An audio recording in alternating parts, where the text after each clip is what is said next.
Цената на гасот ќе продолжи да расте, а со тоа и инфлацијата во Европа и во регионот, се додека трае војната во Украина.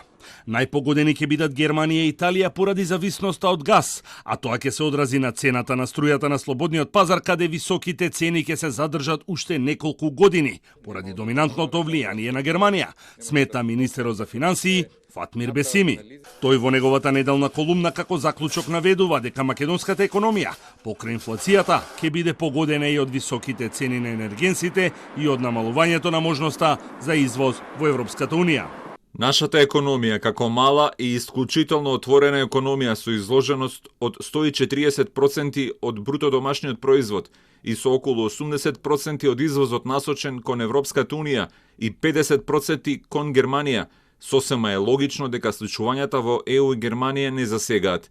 Тие во голема мера се одразуваат на економските движења кај нас. Затоа, според Бесими, потребни се мерки за абсорбирање на надворешниот шок, кои веќе се применуваат, и долгорочно системско решение. Субвенциите на производството на ЕСМ и намалувањето на ДДВ-то за електрична енергија се први и најлогични, а го чинат буџетот 50 милиони евра. Но затоа цената на струјата на регулираниот пазар е 5 пати пониска од онаа на слободниот. Тој нагласува дека мора да се почне со штедење на струјата како во јавниот сектор, така и во домакинствата, а на среден рок ориентацијата да биде кон енергетска ефикасност.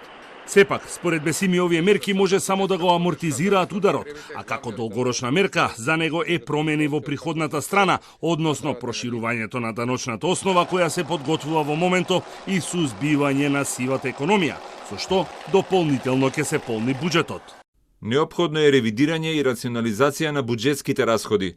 Тоа ќе значи и структурни реформи во кои работат ресорните министерства и институции, и тоа за оптимизација и зголемување на ефикасноста на државната администрација, ревидирање на субвенциите во земјоделството базирано врз приносот и обезбедувањето на стратешките производи, подобрување на перформансот на јавните предпријатија и натамошно намалување на сите неприоритетни трошоци, патни трошоци, дневници, електрична енергија, мебел и возила.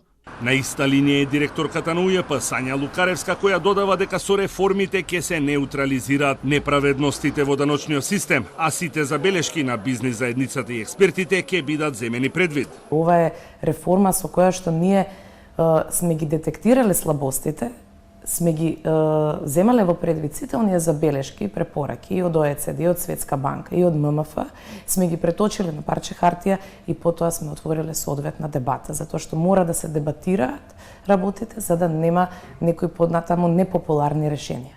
Проценките на владата се дека со даночното проширување во буџетот ќе се слеат дополнителни 54 милиони евра.